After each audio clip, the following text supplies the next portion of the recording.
Hello.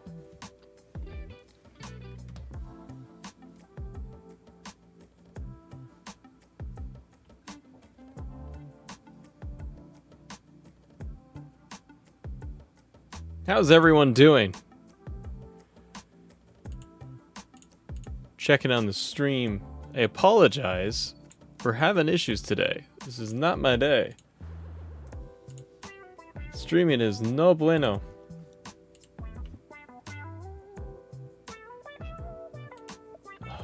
Yeah, it's still lagging. This is very bad. I got green in OBS, but my...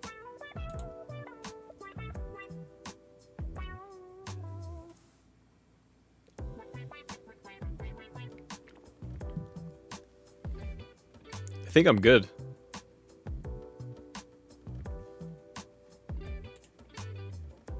You seem good. Just RJ, Mr. Hendricks, what's up? Leo, hi. Alan, hi.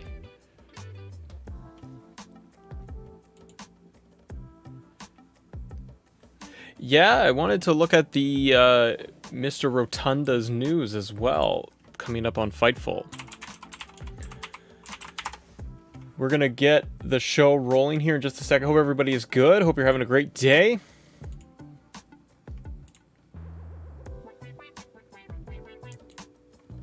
Let's see what's going on in the world of WWE, shall we?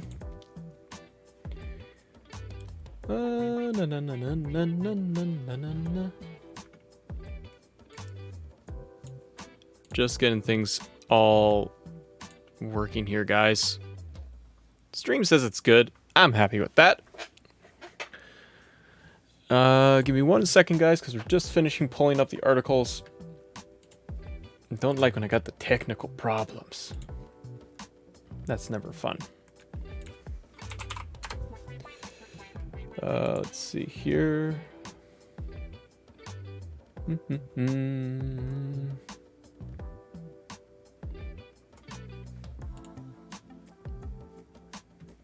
Let's see.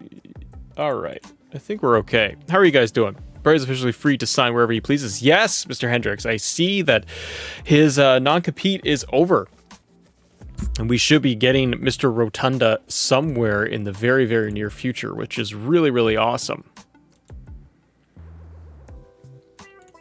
So let's kick things off, shall we? In just a sec. Are we good? Yeah. Let's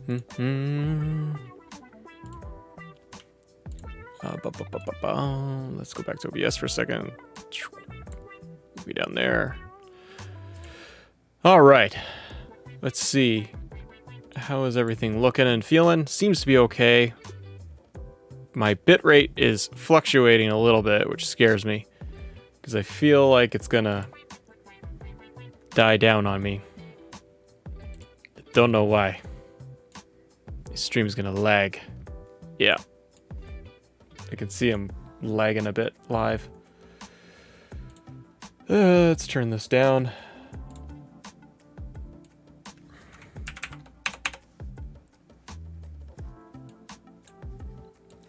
Never had this problem, though. Very odd. Alright. I think we're good to go, guys. How are you doing? Before we get right into the news and everything, we're gonna stop recording that. Before we get into the real show, hope you guys are doing good. We're gonna talk today about Charlotte Flair, mostly. This is what's coming up in the news. We're going to talk a little bit about ROH, and if time permits, we'll talk about Mr. Bray Wyatt and the news that Bray Wyatt could be going over to AEW and that his contract is up. His 90-day no-compete, which would be a lot of fun. Fun. Kicking it with Leo. Oh, Leo, yeah. I'm so happy you're going to be starting your channel. That's really great, buddy. Oh, you got vaccinated earlier. Good for you. Good stuff. All right, guys. Let's get started, and we'll record the show. we're good there. You guys are joining us live, which I super appreciate. Let's go. Let's get this thing out there. Let's make things happen. I'm glad you guys are all here hanging out. Pop out the chat for Matt.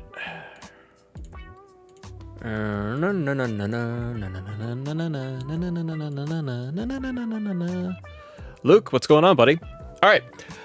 5, 4, 3, 2, 1. What is up, everybody? And welcome to Assemble Live, talking all things wrestling today in the news and the roundup for all of you here, youtube.com/assemble show.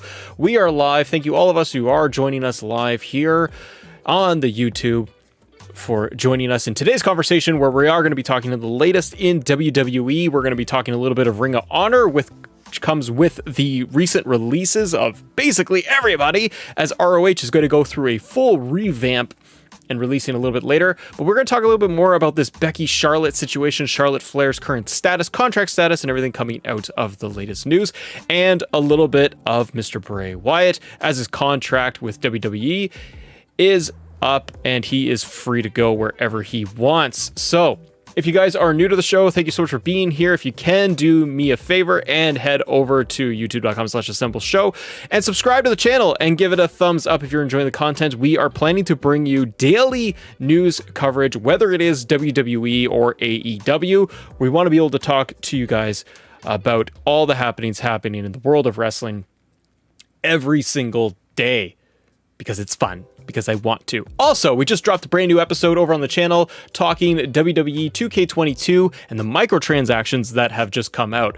Without further ado, let's get into it, shall we? Let's talk about the news. The latest is coming out here from WrestleTalk, talking reasons for heat between Charlotte Flair and, quote, many WWE women. This is going to be the first article that we're going to talk about coming from WrestleTalk regarding Charlotte Flair's status, because it's getting interesting here with what's going on. If you guys are not familiar or you missed it, you probably didn't, but Charlotte actually had that segment with Becky Lynch, Sasha, and it didn't go over so hot. The conversation backstage is that Charlotte's difficult to work with and that she's kind of putting herself over, and it's causing a few little problems. So from WrestleTalk, they say, one of the reasons there has been long-time heat between Charlotte and other members of the WWE women's roster has been explained. Things hit a boiling point last week when Flair was accused of going off script during the title exchange segment, which led to her and Becky getting into a big argument backstage in front of Vince McMahon, and security had escorted Flair out of the building. Dave Meltzer from the Wrestling Observer says, as per Dave Meltzer in the Wrestling Observer, things between Flair and many of the other women stem from other issues, such as the way she wrestles during matches.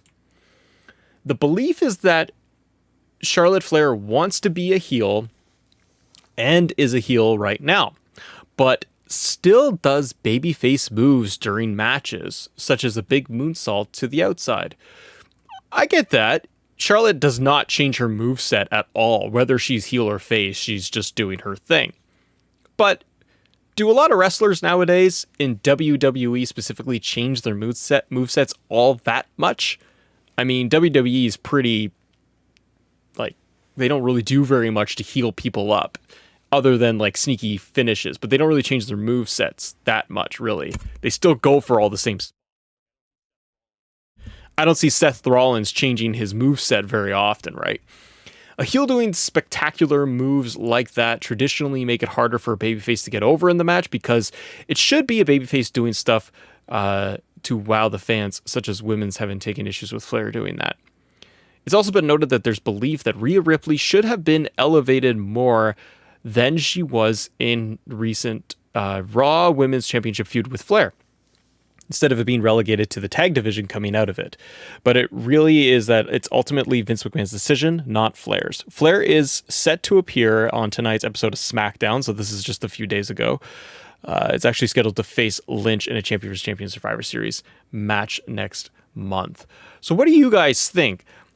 The conversation around that women in WWE locker room apparently are not happy with the way Charlotte Flair kind of does business and how it's really done.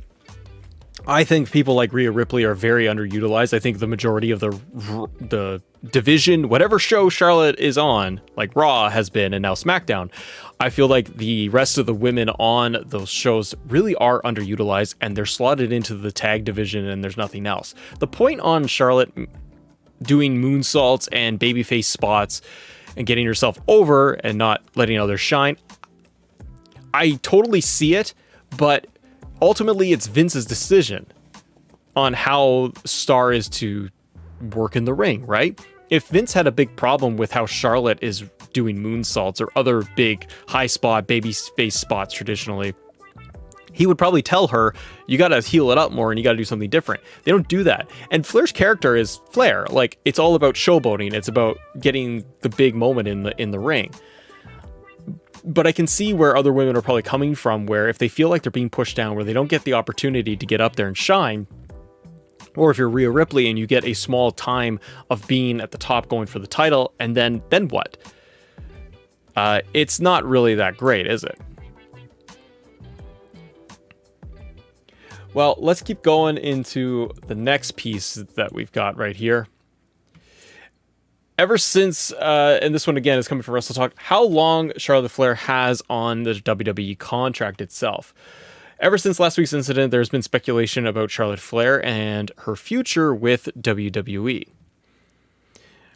People have the belief of Flair will eventually join her fiance Andrade El Idolo in AEW, which we saw last week as another big sign that it could be coming soon, but it might not be as soon as people are hoping for. In the latest Wrestling Observer newsletter, it's being reported that Flair still has a long time on her contract, said to be more than a year. That's not that long. So the article continues that says, so if it happens anytime within the next year, it comes down to whether WWE make the decision to release her, which on one hand is possibility considering all the issues she's been having with the roster recently. But on the other hand, she's Charlotte Flair and one of the biggest stars there.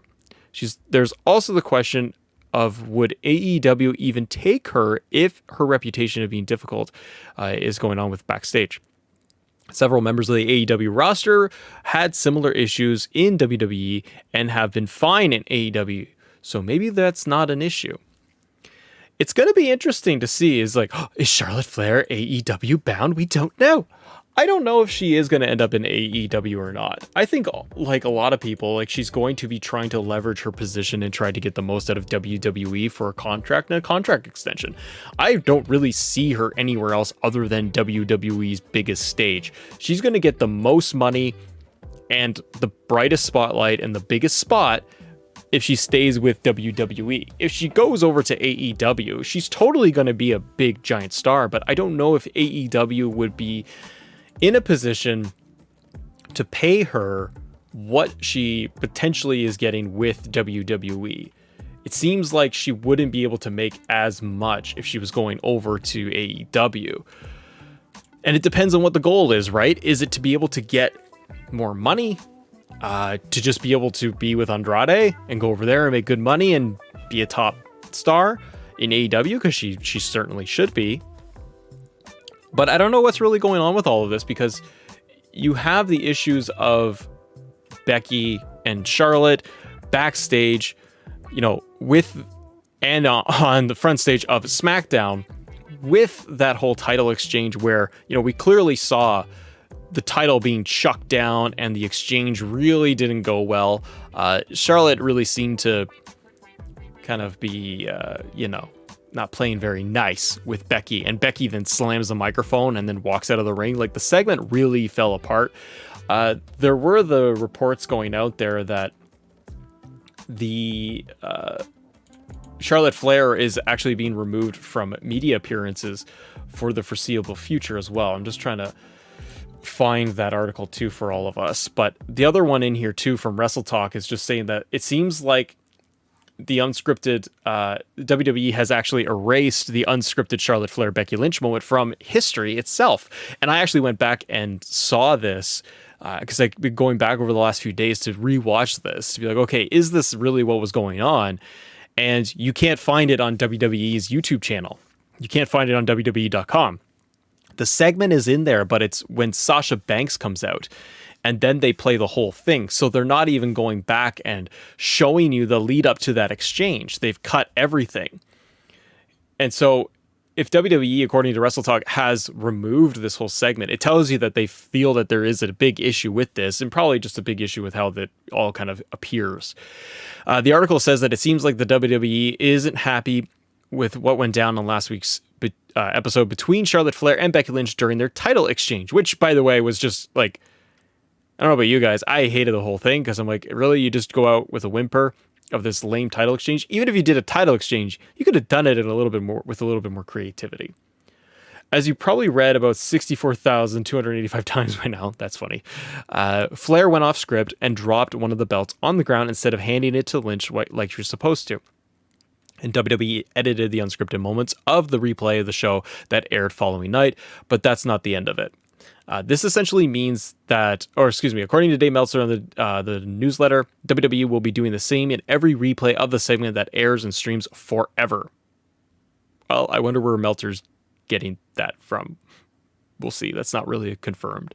This essentially means that WWE is going to try and erase the unscripted moment from its history. Charlotte Flair was pulled from media interviews this week off the back of the controversy, and Meltzer also reported one of the reasons why there is heat between her and many of the women of WWE's roster. You can read it in the link below that they cite, and this is all coming from Wrestle Talk. So Flair has been pulled, according to Meltzer, according to these articles, Flair has been pulled from media appearances for the last week due to her shenanigans with dropping the title. What do you guys think? Do you think that this is a big deal? Do you think all of this is true? And they're trying to let the heat die down a little bit. If you're WWE, you could just lean into this a little bit more. I mean, it's publicity.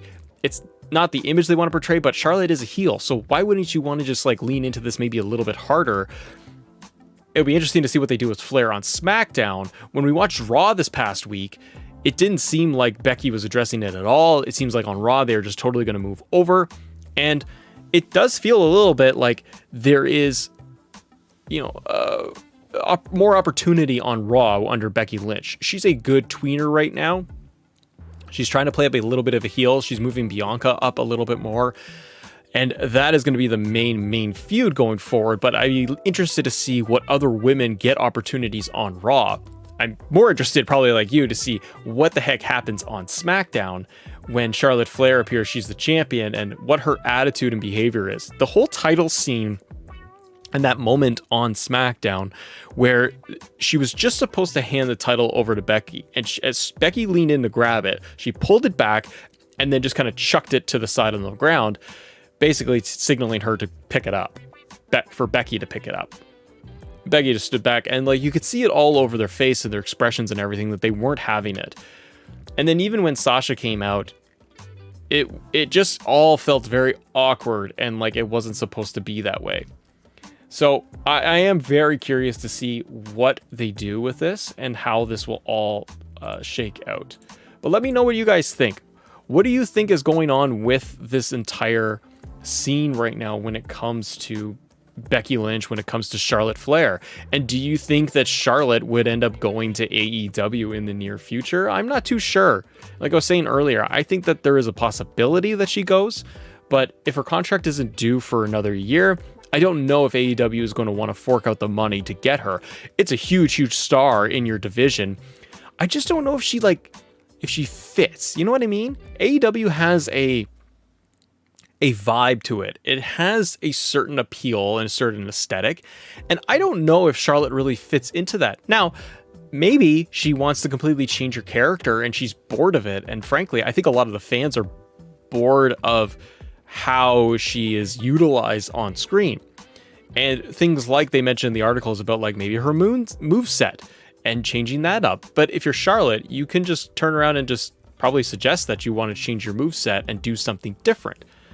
I don't think it necessarily means that, you got to redo everything. I think that she probably wants to be able to do more creatively.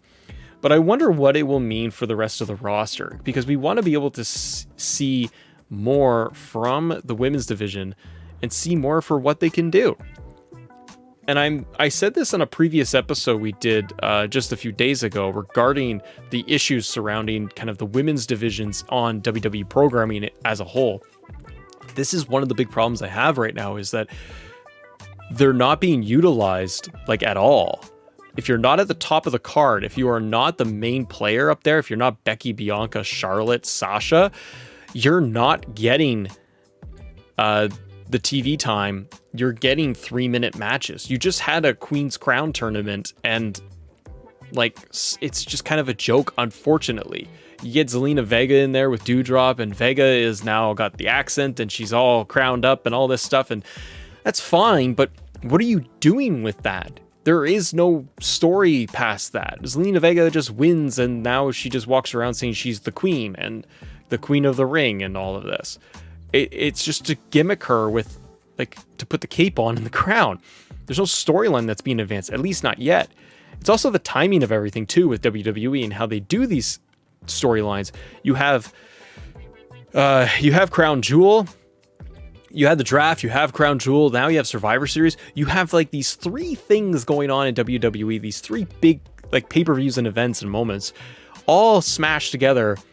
To me, you should have like Survivor Series as almost the end cap before you go into the draft. Why would you not do the WWE draft right after Survivor Series? You load it up on Monday. You come right out of that, you see the feuds that end. You could have these big champion versus champion moments. You could even tease stuff where you have Becky versus Charlotte at Survivor Series like they might do, or Team Charlotte versus Team Becky. You could have done that on their current brands like SmackDown and Raw, but you have this clunky in-between stuff. And again, you're going to have... Let's talk about Survivor Series for a minute and the women's divisions in there, because you're going to have Survivor Series and you're presumably going to have Becky on one side with her team and Charlotte on the other with her team. Number one, who the heck do you think is going to go on Charlotte's team? Because I don't know, man.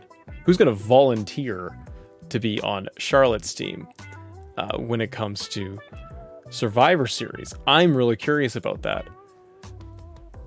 But the other thing is, like, you don't have the depth. Like, you have the depth on the roster. You do. But you don't have anybody built up at all. November 21st is Survivor Series. So we are just about a little bit less than a month away from Survivor Series happening. And like, what are we supposed to be doing with the women's division? Now, for who WWE even has on the poster for Survivor Series, I think is a little telling. You're probably going to get, Bianca, Becky... If they're doing a teams version, Hendricks, it should be champion versus champion, but I swear I saw something where they were supposed to do, maybe it was just an article I read, where it was supposed to be Team Becky versus Team Charlotte. If you do champion versus champion, I'm all for it, but I'm just kind of like, to what end? What's the point? Unless they unify the titles, which I would really love, but they're not going to do that. Unless they're trying to really punish Charlotte out of this, which will be curious to see what they end up doing, but they need to announce something soon. I just wonder what the heck they're going to do, because let's just say you did a team versus team women's program for Survivor Series. You got Becky for Raw, Bianca, Rhea Ripley, Nikki Ash. That's 4. And you're going to throw in one more for Raw. SmackDown, you'd have presumably Charlotte, Sasha, and then what? Like, I forget who's even in, like, on each show right now, because they haven't done anything. I know on Raw you've got Carmella, Zelina, all of them. And Liv Morgan, they all moved over there. But you don't have anybody else on SmackDown, really. I mean, you could do Naomi as another person, but you have this weird, you know what I mean? You got this weird dynamic of heels and faces for each show, and I just don't think it works very well. So I guess you could use a champion versus champion on Survivor Series.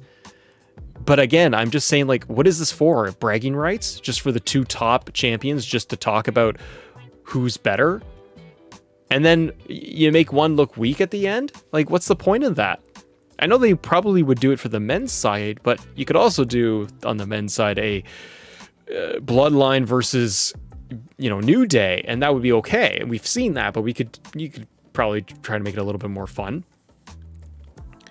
Oh, and Undertaker was on the Survivor Series poster. It was just because it was last year's Survivor Series for the farewell. It'll be very interesting to see what they do, but nothing has been announced yet for Survivor Series. The tickets are going on pre-sale right now. It'll just be neat to see what they do, but then, like, if they give the rest of the women a Survivor Series match, you presumably get a 5-on-5 with these newly drafted stars who have no feuds, no build, no nothing, and they're just going to be lumped together in an 8-minute match on Survivor Series, and it's not going to matter anything. And then that's really what the problem is I have with this. Let's move on to ROH for a second, shall we? Ring of Honor has released everybody. Everyone is getting released by ROH. And they're getting released from their contracts. And this is for a big rebrand and I guess reset from Ring of Honor itself, which is going to be very interesting. So coming from Wrestle Talk, Ring of Honor has announced the company will take the first quarter of 2022 to reimagine the promotion, reportedly releasing all talents from their contracts. ROH themselves posted this on Twitter. If you guys want to go check it out there. But it says, throughout the pandemic, our top priority was to keep everyone healthy and safe. And despite not producing any live events over 18 months, we were able to keep everyone fully contracted. We now find ourselves at a time where we need to make changes to our business operations and are planning on a pivot from Ring of Honor with a new mission and strategy. The article continues to say the year will culminate with a final battle in December, and we will be taking the first quarter of 2022 to work internally on reimagining ROH. ROH has the most dedicated fans in the industry, and we appreciate their loyalty and patience as we reconceptualize ROH.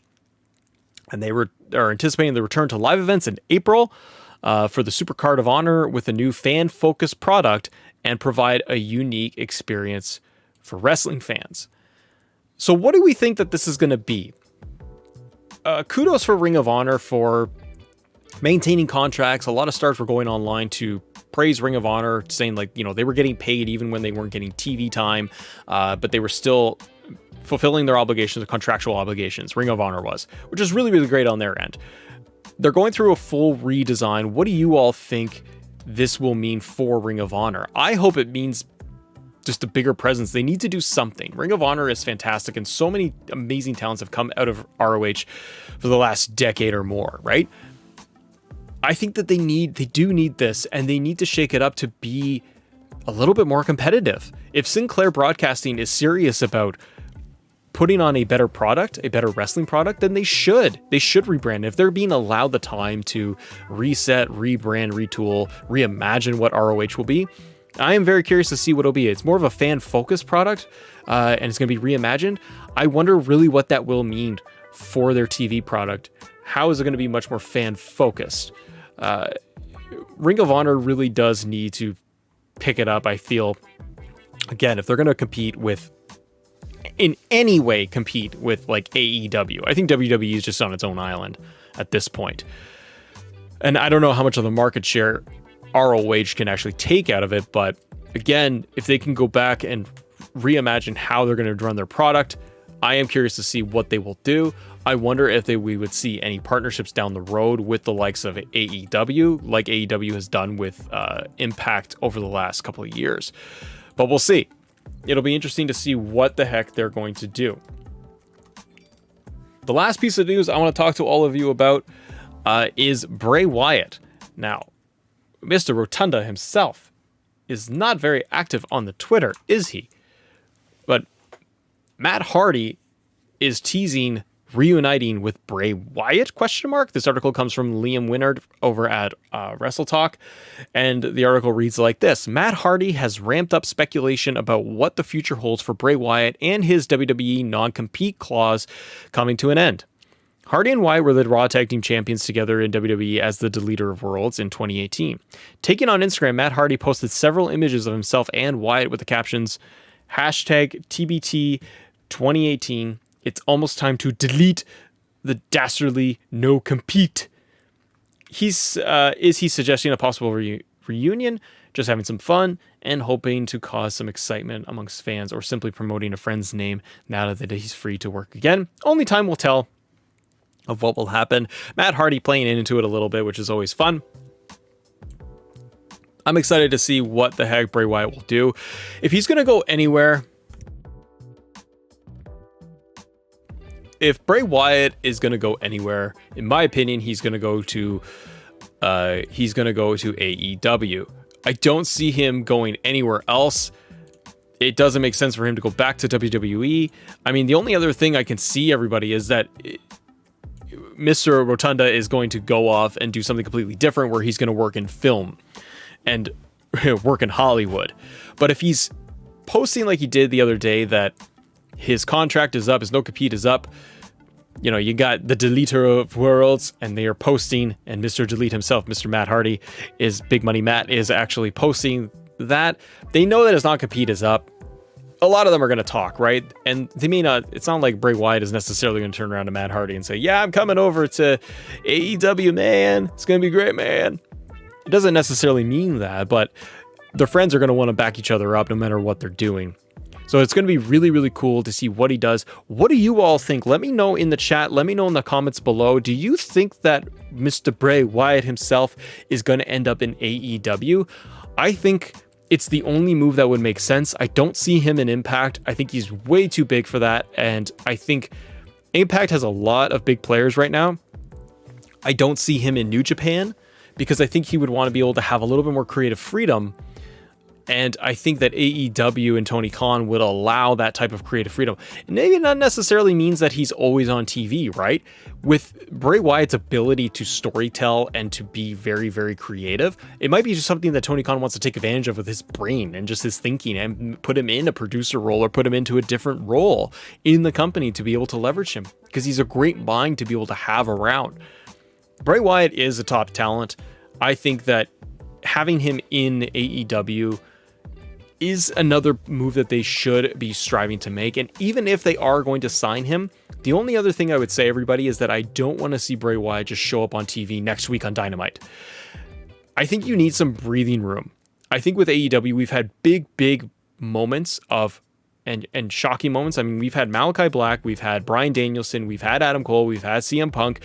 That's a lot. That's a lot of talent that you have shot and super shot into the product at one time. And you don't want to necessarily give fans the impression that that's always going to be the way, that we're always going to get new talent coming over to AEW like every pay-per-view every month. You want things to sizzle and build. Like, you don't want to forget that CM Punk is right there, that we've waited so many years to have, or Bryan Danielson, or Adam Cole, baby, boom. You don't want to miss all of that. You want to build those stories. So it's going to be really, really important that if they do end up having Bray Wyatt on their TV, that they utilize him correctly. And I just don't want to see him brought out right away. Let it linger there. Maybe run some promos. Try and always shake it up in how you're going to actually present a new character or bring them in, not just flash the lights on and off. Also, I don't want him to be going to fight against Cody Rhodes on Cody Island. Wasn't AEW fun the other night? I just watched it last night.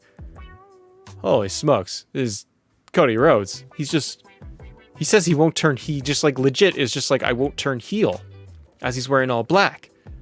I just fear the next guy who's going to come in and try to go up against him, because it's just going to all be about Cody. It's scary. And like, he's in on it. He knows that he's, oh gosh. Oh, you know, Bray and Cody probably will happen. It would probably be Cody's first feud. But let me know in the comments below, what do you all think about the latest news going around regarding Charlotte? Let us know about Bray Wyatt. Do you think that he is going to end up on our screens for AEW really soon? Thank you so much for watching, everybody. We will be staying on here live after the show is done recording, so all of you in the chat can hang out with us live and chit chat all things wrestling. If you guys enjoy the show, do me a favor, hit subscribe, hit the notification bell, get updates to the channel, become channel members as well, and check out more of the content we have here on the channel. Thanks so much for watching, everybody, and as always, thank you all for assembling with us. We will see you on the next episode. Thanks, everybody.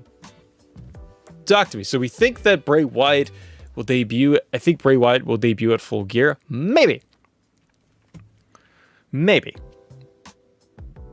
Ricky, you think that you cannot see him being a top talent in AEW. Interesting. I don't know. It would be interesting to see what they do. I think Flair is great, Dano says, but her character is too dependent on getting her titles and having a title. Yeah, that's exactly how I feel too, is that Flair always has the title, always needs the title to be able to justify her being the best. Because her whole gimmick is like, I'm the best. So the best has to have the title, so I have to be on top all the time. And she's going down this odd path as a heel, right? Like, how is she ever, not that I need her to turn face, but it's easier to hate her, and she's going really hard into this heel thing, but it always feels like, okay, she's got the title again. She doesn't do anything with it. And you just feel like you're going to have somebody get lined up to just get fed to her. And it's not the same as with Roman, right? They can learn some lessons on how they actually build her up and versus how they've built Roman and how they can successfully do that. You need somebody bigger being built up that could take Charlotte down, and it would seem like it's legitimate. Not just like Nikki Ash and Rhea Ripley tossed in there, because it doesn't feel organic. It feels very forced. Time of Vlogs and Love says, do you think Naomi's going to win the title? I think she will. I hope she does. I hope that she actually gets hooked up with the bloodline and goes for like a tweener role and to fight against Charlotte. That would be kind of cool. I don't think Bray cares about being the guy. He just wants to be... Yeah, I think that Bray just wants to be able to be satisfied creatively. And that's his biggest thing. He doesn't need a title. Bray is one of those guys that is bigger than the title. You don't need to toss it on him right away. It's kind of like Bryan Danielson. You don't have to throw the title on him. We get it. It's going to be cool if he ever does get it, but they can tell the story when they need to tell it. Apparently, The Rock is not coming back. I don't know. Maybe, maybe not. I think WWE is always going to try and push that. He may not be back, but you never know. I heard something about The Rock refusing to be in 2K22. Really? If you have an article, let me know. He might be refusing. We don't know.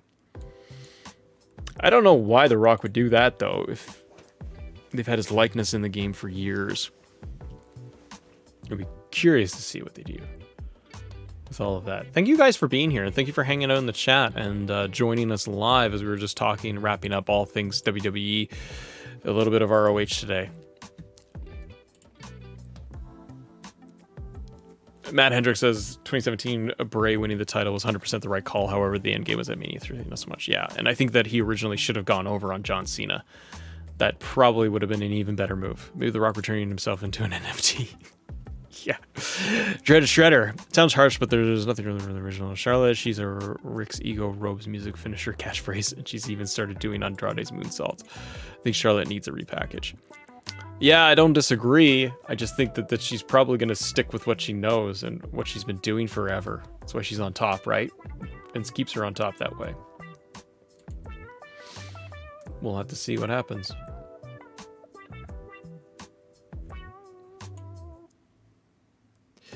AEW could do a few things to get out of the feeling of being indie, right? I think that if they... I still feel like they need to up their TV production a little bit. That's what is holding me back a little bit. I love AEW right now, but I still feel like they need to do a few things to make it better. Shayna should be the sole survivor. Yeah, Matt, if they want to be able to build up... They've been building Shayna a little bit. I think that if they do... Let's say they have Becky versus Charlotte as their own thing, title for title or whatever, just a championship match, champion versus champion match. I think that if you had another women's Survivor Series 5-on-5, I think you need to put Shayna in there, and I think you need Shayna to dominate. Like when she did it at Elimination Chamber originally, they pushed her right up. I think you got to do the same, and she needs to be big, like the top in the mid card of the women's division on SmackDown. Moving to SmackDown, I think, is a great move. Put her in there. Have her take down 3 of the women in the Survivor Series match. Even like make people on her own team be scared of her, of like how crazy she's dominating, right? Things like that could really help her out. Ricky Gaming says it's the old style barricades as well. Yes, I think that the old style barricades in AEW kind of hurt it a little bit too.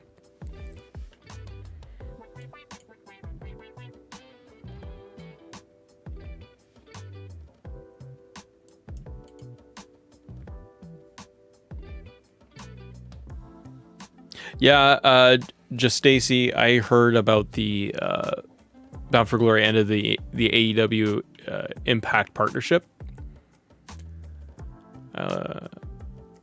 Yeah, WWE is very polished. That's okay, but they even themselves need to change up how their production is, because it ain't working anymore.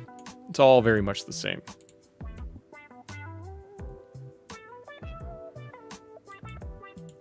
Do I want a 2K My Team mode?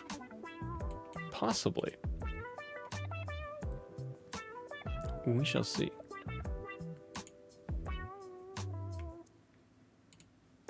All right, guys. Well, I am actually we're going to close up shop here now, because I am actually heading over to the other channel, and I'm going to be doing some Assemble XP or Xbox show with my buddy Court, and we're going to be talking all things Xbox. So if you guys want to, you can always support us over there too at youtube.com/assemble XP. Because we are doing all things Xbox today. I think we're going to be talking a little bit about Halo, but of course got the whole plan and rigmarole for that. We'll put the episode on demand in case you guys are just jumping in now. Like Carl Johnson, hi, how are you? Good to see you, good to have you. But we just finished up the news episode, and we'll repost the news episode for you guys a little bit later this afternoon in case you want to recap everything. But thank you guys for being here in the chat. Thanks for hanging out. Appreciate it. If you guys want to, subscribe to the channel, become community members, do all the fun stuff, and I hope to see you maybe even tomorrow and do another show. Thanks for coming, guys. See ya.